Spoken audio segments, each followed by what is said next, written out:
Quel joli point de vue que celui-ci. Nous sommes sur les marches d'escalier de la capitainerie du port de Palavas. Bonjour à toutes et à tous, ravi de vous retrouver pour un nouveau numéro du journal de Palavas TV. Nous allons une nouvelle fois vous faire partager nos reportages au sein de la commune tout au long du mois d'octobre. Mais si nous nous sommes installés ici, c'est parce que c'est un des points essentiels de l'activité de la commune, activité nautique. Près de 1100 bateaux ici à quai dans le port de Palavas. Certes, ce n'est pas le plus grand port d'Europe, mais c'est en tout cas une activité qui compte, que ce soit à la fois pour les métiers de la pêche, mais aussi et surtout pour le tourisme. Je vous propose tout de suite un premier reportage où il faudra lever les yeux vers le ciel, car c'est le vent qui va porter les cerfs-volants. Le festival du cerf-volant est devenu un rendez-vous incontournable. Reportage avec Brigitte Nésius.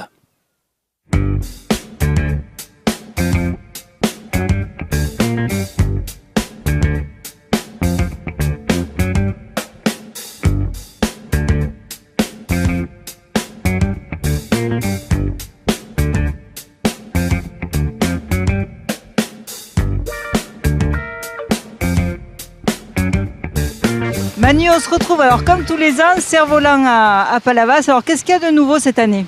Eh bien cette année il y a eu de nouveau une quinzaine de cervolistes confirmés supplémentaires. Il y a eu également une grosse montgolfière statique. Il y a eu des mini-montgolfières, des groupes de musique, etc., etc. Alors donc tu me disais que cet après-midi c'est plus compliqué qu'hier parce qu'il y a trop de vent. Cet après-midi, c'est compliqué parce qu'il y a trop de vent. Des rafales à 50-60 km/h, c'est impossible de faire du cerf-volant. Et donc, on va essayer de meubler avec des cerfs-volants un peu plus petits. Mais hier, on a eu une chance extraordinaire, c'est qu'on a eu le bon vent et des milliers. Mais alors, j'ai jamais vu, on n'a jamais tant vu de monde à Palavas pour du cerf-volant. Et là, je suis ravi, mais alors ravi.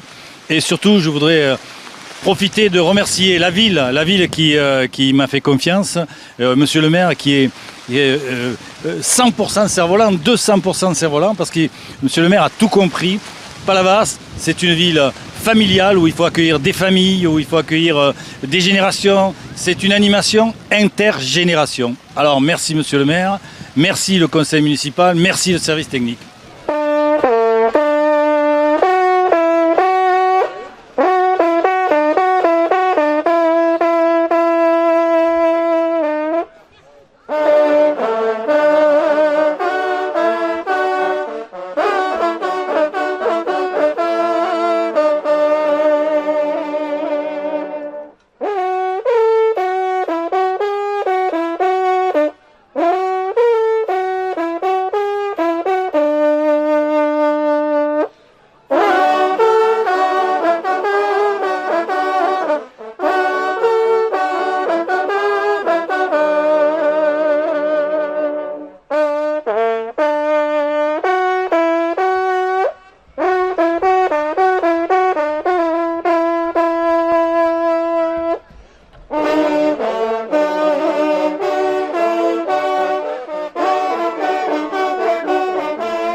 Nous laissons la capitainerie de Palavas sur notre droite et vous apercevez quelques-uns des bateaux qui sont dans ce port. Alors ce que j'aime bien quand on est dans un port, c'est simplement que on peut rêver.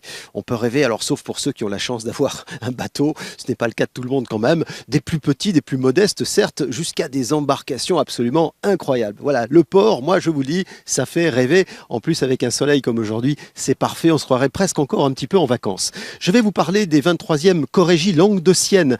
C'est une manifestation qui avait lieu dans le cadre du centenaire de l'Institut Saint-Pierre, dont nous avons déjà parlé d'ailleurs dans ces reportages sur Palavas TV, un événement que nous ne pouvions pas manquer, vous en doutez. Reportage.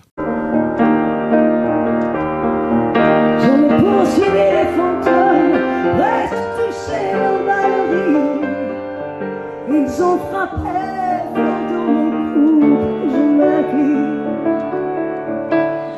Alors Salle Bleue aujourd'hui, c'est les Corégies. Alors les Corégies organisées par Gérard. Alors en quoi ça consiste Gérard, les Corégies? Alors les Corégies languedociennes, c'est une idée de monter des rencontres annuelles avec des chorales qui viennent du monde entier. On a déjà eu des gens de Curitiba, de Hongrie, de Slovénie, etc., d'Italie beaucoup, etc. Et le but, c'est de faire se rencontrer des chorales amateurs tous les gens sont amateurs et bénévoles. Et ces chorales ont pour but de créer de l'émulation plus qu'autre chose. C'est pas uniquement le chant qui est intéressant, c'est de faire que des gens s'entendent chanter en disant « Oh, ils font mieux que moi, il faut que je m'améliore » ou « Qu'est-ce que c'était bien ?» Voilà, c'est le but, c'est surtout ça. Et quand on a fini, on dit « Voilà, vous êtes venus, vous avez écouté, vous avez donné » et on remet à chaque fois un chèque intéressant de l'ordre d'un millier d'euros à la chorale, à l'association qu'on est venu aider cette année, c'est Améthyste de l'hôpital Saint-Pierre.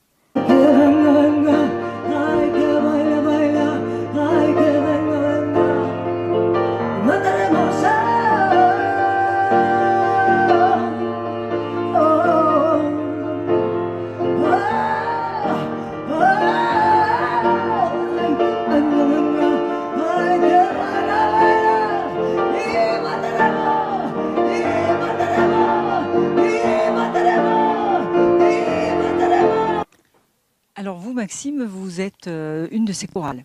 Oui, tout à fait. C'est la 7e fois que je viens chanter aux Chorégies languedociennes et je suis de Besançon. Et j'ai 18 chorales sur Besançon et donc je fais en sorte que chaque chorale puisse un jour, une année, venir chanter un peu dans le sud de la France.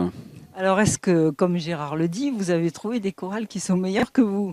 Ah oui. Eh ben oui, mince, oui. On a trouvé. C'était pas très difficile en même temps. Et puis, oui, l'idée, c'est, Gérard dit qu'on se compare, mais on partage surtout, oui. Voilà, on partage la musique. Et cette année, j'ai eu en plus l'envie de partager un peu plus en venant une semaine entière pour animer un stage de chant choral, pour rencontrer un peu plus les choristes présents, les bénévoles des chorégies et essayer d'aller un peu plus loin que le week-end prolongé des chorégies, donc de faire des concerts et aller plus loin qu'un concert, fabriquer des chants en amont pour se présenter aux chorégies derrière. Alors Gérard, pourquoi ça se passe à Palavas? Alors ça se passe à Palavas, j'espère que ça n'ira pas trop loin, que ça ne se saura pas, parce que Christian Jean-Jean est un type formidable. Voilà. Et quand je lui ai présenté avec Jean-Marie Caladou, enfin avec le conseil municipal et les élus, quand je leur ai dit voilà, j'ai envie de faire ça, ils sont venus la première fois. Ensuite, des députés sont venus, comme Patrick Vignal, qui m'a d'ailleurs fait décorer de la médaille de l'Assemblée nationale pour le travail que je faisais au profit des handicaps. Et donc, voilà, je viens à Palavas parce qu'on y est, et même on y est très bien. Et les gens qui viennent de partir m'ont dit, on reviendra à Palavas, c'est trop bien. Voilà. D'accord. Donc Maxime, tu reviendras l'année prochaine? Ah bah oui. Et avec un stage, avec de nouveau des concerts aux chorégies. Alors il faut que maintenant que je choisisse quelle chorale va venir, voilà. Alors j'espère que ça passera pas à Besançon, ce reportage. Je vais avoir des problèmes sinon.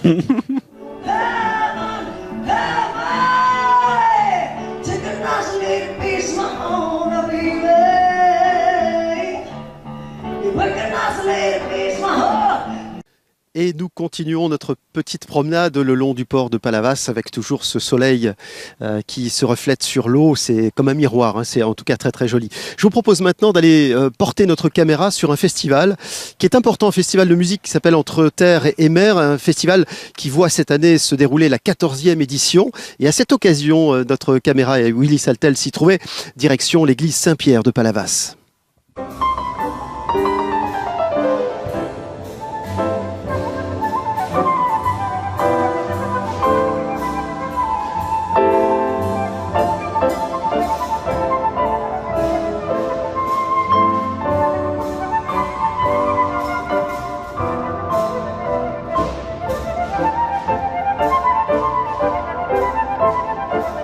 Monsieur l'adjoint à la culture, bonjour. Alors aujourd'hui redémarre le festival Entre Terre et Mer.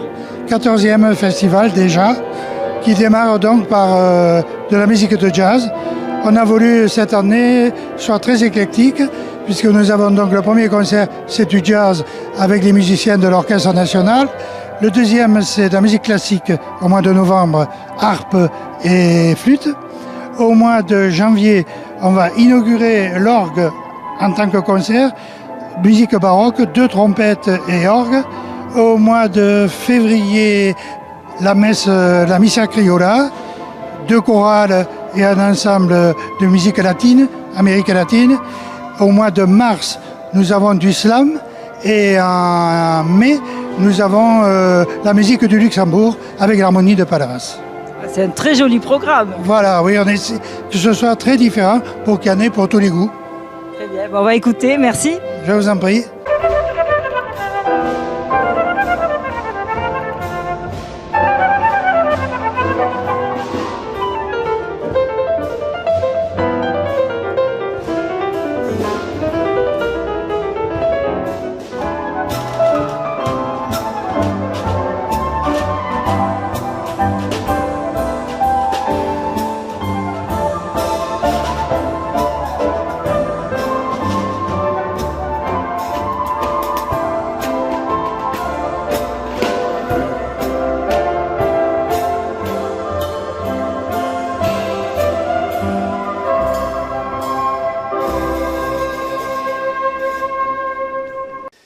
Nous sommes toujours dans le port de Palavas, dont je vous rappelle qu'il abrite près de 1100 bateaux, ce qui fait évidemment une belle occasion pour les heureux propriétaires d'aller naviguer sur la Grande Bleue.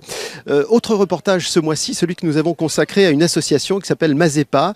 C'est une association qui a initié cette année un 7e festival très intéressant. C'est la raison pour laquelle notre caméra et Willy Saltel s'y trouvaient. Reportage à suivre immédiatement.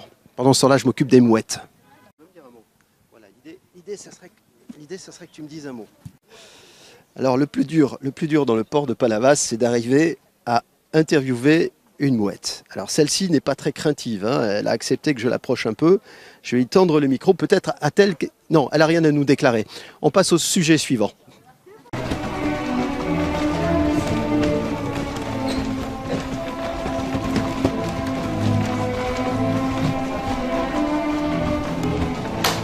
Jos, bonjour. Alors aujourd'hui, cet événement, c'est l'association Mazepa qui l'organise? Alors, c'est pas Mazepa, c'est l'association, la compagnie Singulier Pluriel. On organise le festival Vagabondance, qu'on organise grâce à la région depuis 2010. Et Vagabondance est un festival itinérant qui, chaque année, se produit dans une commune différente de la région Occitanie. Cette année, c'est à Palavas, puisque nous nous installons en résidence de création à Palavas, à la chapelle Notre-Dame de la Route. Nous fondons un centre culturel autour de la langue des signes et de la danse.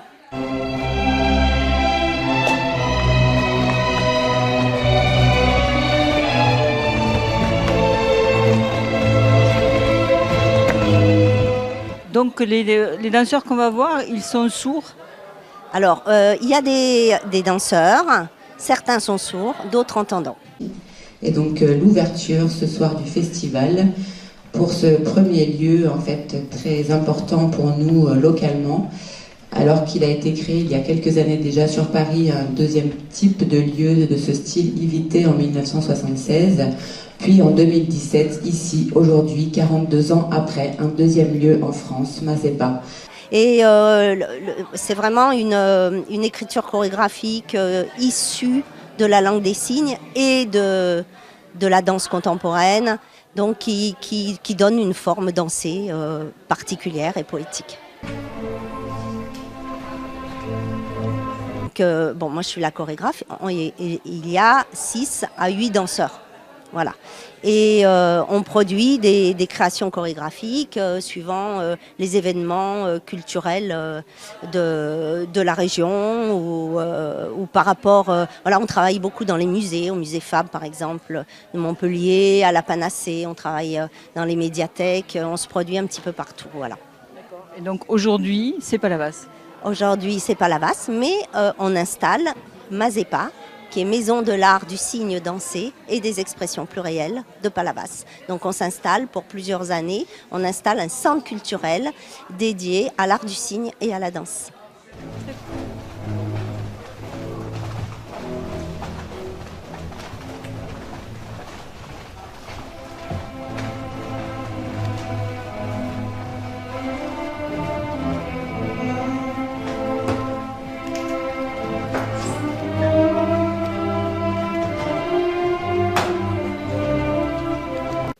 Je crois que s'il est un endroit où les palmiers se trouvent très très bien, c'est bien Palavas. Hein. Nous y sommes dans le port de Palavas pour ce nouveau numéro de Palavas TV.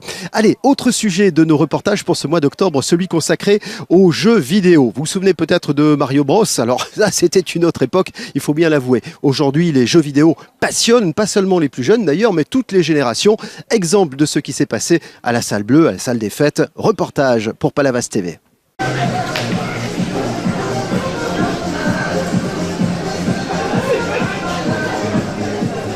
Sébastien, bonjour. Donc nous sommes dans la salle des fêtes. Et dans la salle des fêtes, il y a tout un tas de jeux. Alors il paraît que c'est son initiative.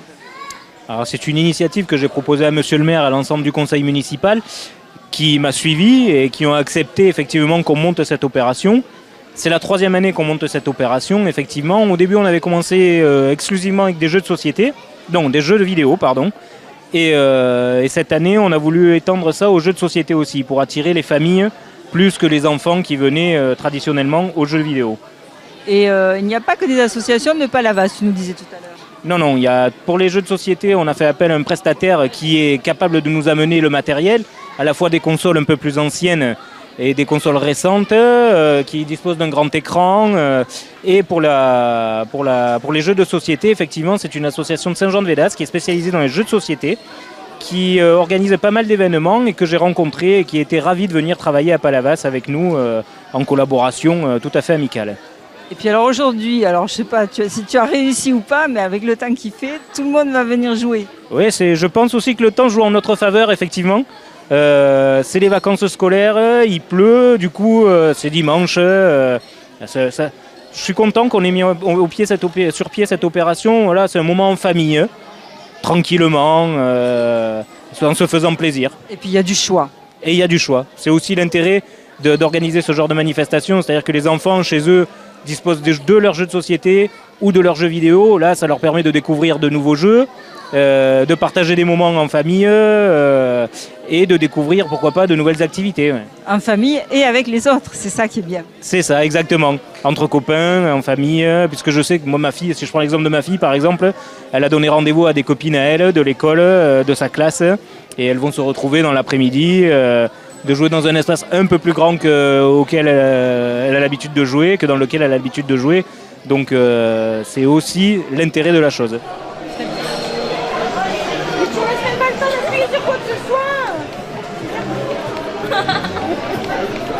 C'est avec ce beau et franc soleil que nous allons prendre congé de vous, non sans vous demander une nouvelle fois d'être curieux comme vous le faites depuis si longtemps. Merci de votre fidélité à Palavas TV. On va se quitter avec des images derrière moi d'un manège qui tourne. Et pourquoi ? Parce que le mois prochain, nous serons vraiment dans le début des fêtes de fin d'année. Palavas s'apprête à accueillir une nouvelle fois un très beau village de Noël, mais nous aurons l'occasion d'en reparler.